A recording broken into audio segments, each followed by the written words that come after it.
Good day, viewers. I would like to talk to us today about optimism in despair. Have you ever come to that state in your life when you're caught up between the proverbial, the devil, and the deep blue sea? When going forward is death, going backward is death.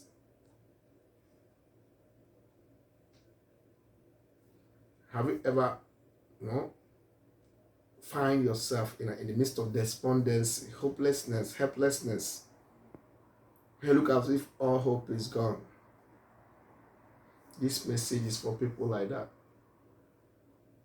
People that feel they've lost it all. They can't go on. They can't take it any longer.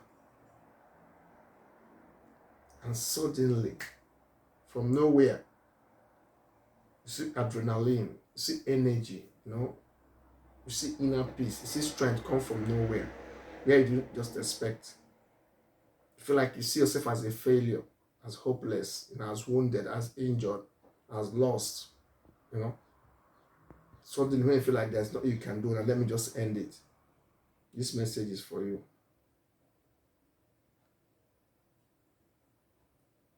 Those of us that almost near the cliff of existence, the only thing is just either to jump off and end it all.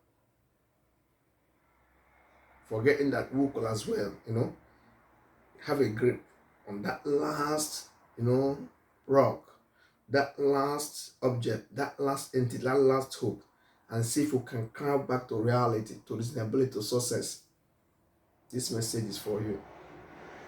Don't jump off the cliff of reality. Don't jump off, because the most talented are the most haunted. Troubles are meant to be overcome. Now you are even listening to this message, watching it shows that there is hope for you. God has not given up on you. The world has not given up on you.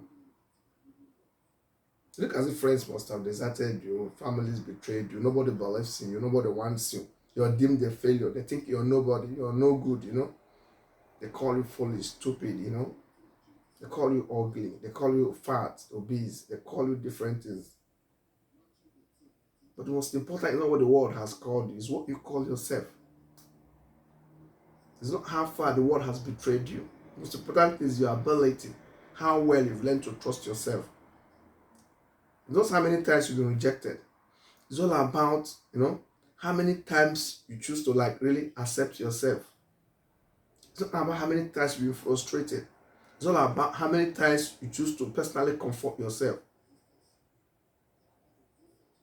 As long as you're expecting approval from the world, expecting approval from the rest of the world, from peers and all, you may never get it. One of the biggest mistakes or weaknesses of humanity or people is to let their happiness depend on others. You cannot control how people feel about you. They're entitled to their own opinion. It's their prerogative, their privilege. So learn to create your own happiness. Don't jump off the cliff of reality. When there is failure, when there is loss, when there is disappointment, when there is bereavement, when there is debt, when there is hopelessness, when there is derangement, when there is sickness, sorrow, pain, agony, and torture, malice, unforgiveness, vengeance, diabolism. No. Learn to look inward. Strength is generated, inwardly. Run into the man, the inner man in you, the inner woman in you. Run into your essence, your core. Run into your spirit. And draw from the reservoir of energy, reservoir of strength in there. I don't expect you to give up. Don't mess up and set up. I don't expect you to give up. I expect you to stand strong. Be a man, be a woman. Be strong, be tenacious, be forthright, be upright. Move strong, The world has rejected you. Prove them wrong that you accepted yourself. They frustrated you. Prove to them that you can comfort yourself. They've abandoned you. Prove to them that you don't abandon yourself. They've judged and condemned you. Prove to them that actually, yes, you evaluated, but you choose to justify yourself. You've not done what no man has done before. You've not done what no woman has done before. Whatever you've done now, people have done it in the past. You just did it. People still do it in the future. What is in any is in many. And what is in many is in any. We are one or none. There's nothing you're passing through that someone's not passing through another part of the world. You might think you're in Africa, the worst has happened to you. You might think in Europe, the worst, or in Australia, Asia, or even the Arabic country, or in Europe. There's nothing you're passing through which people have not passed through. I've visited hospitals, I've visited prisons, I've visited penitentiaries, I've visited asylum, I've been to different places, I've seen different levels of human degradation. I've seen war scenes, I've seen casualties of war, I've seen and interacted with soldiers that are suffering from post-traumatic stress disorder, PTSD, and all those things. I've seen people at terminal ward, cancer wards. I've seen divorcees. I've seen I've seen people with HIV, pray with them, talk with them, counsel with them. I've seen people that are recovering from, insanity, madness. People that are recently released from psychiatric homes. I've gone for funerals. I've met the bereaved and all those things. I've suffered bereavement myself as well. I've lost beloved ones. So I knew how it felt. I feel like some people, some of us have been in debt. Some of us have been rejected. I've been an illegal immigrant. I've suffered penury, hardship, false accusations. All of them have summed my destruction. But I chose not to give up. So I want you to be strong. You look as if you're not going to get admitted in that, you're not going to sponsor it. God will make there seems to be no way. Some of us going front is death, going back is death, staying behind is death, going front is death. But the worst that can happen is when you choose not to do anything about your situation. Try and try. Let it be that you tried and failed than choosing not to do anything. Indecision is a form of decision. For you to choose, to not decide, means you've chosen not to decide. Take a step of boldness. Try to repair that was, hurt or broken. Try to rebuild trust. Try and let that you try and fail. And you start being complacent, being indolent, say you don't want to try at all. Don't jump off the cliff. Pick the broken pieces of your past life and see if you could build an edifice of hope. You can still make it. One door closed for another one to open. One relationship ends for another one to open. I keep saying to people, whoever and whatever you lost in life, they are not good enough for you. What you don't have, don't miss. God let them go. That you may have better things and better people. That man that dumped is not good enough for you. That woman that broke your heart is not good enough for you. That teacher that failed, that lecturer, that professor that failed in your final thesis and your final examination, they are not good enough for you. Pick up the broken pieces of your past life. You can still make it. You can still make it. North, south, east, and west, you can still make it. Remember the world we live in. We live in a world of convoluted reality. In a world filled with euphemisms. In a world of hypocrisy, irony, backbiting, hatred, vengeance, indolence, ignorance, and intolerance. We live in a vengeful world. We live in an idiotic, imbecile, atrocious world. It's left for you to utilize, the wisdom traits in you to begin to crave freedom for yourself and for your kingdom. You can, yes. You can be the freedom in that kingdom you dwell in through intellect, through reasoning, through having a diverse opinion. Don't follow the mad and the sad crowd. Almost everyone is asleep spiritually, but some of us are still dreaming in that sleep. Everyone is asleep, but some of us are still dreaming. We are visioning. We are having new hopes. We are dreaming. We are imagining. We're having imaginations in that dreams. You interact with unseen forces and all those things, but still, it's left for you to really cogitate, ruminate, meditate. Don't allow the frustrations get over you. Embrace consideration. Embrace felicitation. Try to congratulate yourself. If nobody congratulates you, tap your hand, say, yes, at least I tried. Passiveness will not help you. Indolence will not help you. Choosing not to take a decision will not help you. Somebody say, if you say the truth, you die. If you don't say the truth, you die. Why not say the truth and still die? At least you recognize that you say the truth. But what is the truth? Truth is relative. Nothing is really absolute. Nothing is absolute. So be strong. Be strong, child of God. Be strong. Don't kill yourself in the winter of life. The summer will soon come. That you're sacked or from your job, or appointment was terminated, is not the end of the world. Probably you lost that job for you to open your own company.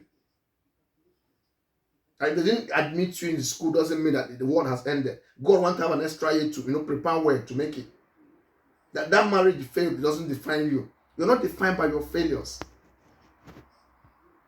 You're not defined by disappointment. You're not defined by your background with training, and your training. You're not defined by your qualifications. You're defined by the input you make to life, by the value you add to existence.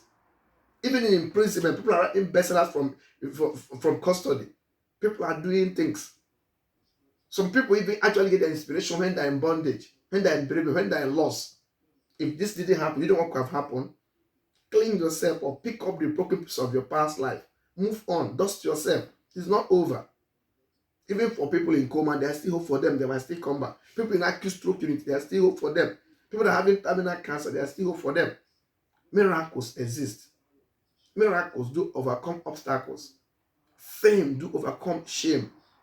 I'm telling you, you can make it. You can make a name yourself. You can make a name for yourself. Look inward. Sometimes hardship is the substance, is the ingredients for your success. These hardships are like they come in various ways. That ingredients used to garnish your soup of victory, your stew of glory. Sometimes hardship, brokenness, coming from a single parent, single mother, broken names, and all those broken homes, they actually prepare you for the realities of life. Sometimes ironies are the building blocks of existence. Ironies are the building blocks of success. Because the most talented are the most haunted. Look into the lives of the great men and women. Look into our lives. Ironies define us. Hardship define us. Some of us didn't have wonderful parentage. Some of us are from broken homes. Some we are by single mother, single father. Some are from divorcees. Some were raped, some were abused, some were tortured. Some were sexually abused. Some were enslaved growing up. But we choose to overcome the hardship. We have the temerity, the audacity to overcome the austerity we are born into, so that we can become, emblems of prosperity today and emblems of moral authority. So what you're born into doesn't define you, it's what you make out of it. What you're born into doesn't define you, it's what you make out of it. Disappointment you're pushed into, the inglorious disappointment you're pushed into doesn't define you, but what you make out of it. Create your paradise, even in hell. Even in hell, you can create your own paradise. Even in imprisonment, you can create your own freedom. Even in bondage, you can create your own liberty. Even in your austerity, you can create your own prosperity. Yes, even in their barbarism, you can create your own realism. You can create humanism. You can create love, peace, joy. You can create rectitude. You can create fortitude. Even in that bondage, you can create your freedom. So don't jump off the cliff of reality. Don't kill yourself. Because if you jump off, there will be no redemption. It's still in your hands to redefine your life. Look around. Look at the four corners of the room you're staying in now. Look at the four corners. Look at the window. The window is there for transparency. You might be in prison, but looking through the window, you can see the sky is so vast. The universe is your oyster. The world is your oyster. You can travel to anywhere you want in your imagination. Troubles don't last always. They are meant to be overcome. You're married, the babies are not coming, it is okay. The engagement was called off, it is okay. Marriage is broken, it is okay. You lost your parents, you lost your mom, you lost your dad, you lost your best friends, it is okay. For God to have kept you alive, that there is still hope. There is still hope. You can still make it. Be strong, child of God. Be strong, servant of the living God. It is not over until God is over with you. And it is not over until you win. I hope these few words probably be an encouragement to someone out there. May we shine in use. May we learn to be appreciative. May we thank God for where we are and believe in God for where we want to be. May we use the tearings or the walnuts, the things that are worn out in our life to begin to have new fabrics that will really bring us new glories. May we use our brokenness, to bring happiness, global happiness. May we shine in use. May we calm down and let the storm, and let the waters find their levels when they go to the bridge of reality. May we learn to be thankful. May we learn to be appreciative. May we learn to be merciful to one another. May we learn to be cheerfully generous. May we learn to be sincere. May we learn to be inspirational to others. May we add value to existence. May we live for one. May we give up our all cheerfully and die empty. May we glorify Almighty God at the end. And may we all make heaven. May we become, may we end up deemed and seen and actually evaluated and appreciated and accepted as candidates for heaven, candidates for eternal bliss, eternal peace, eternal joy, eternal glory, eternal praise, eternal harmony, eternal joy. May this be our portion now forevermore. In Jesus Christ I pray. Amen. God bless you all. God bless you. Thank you.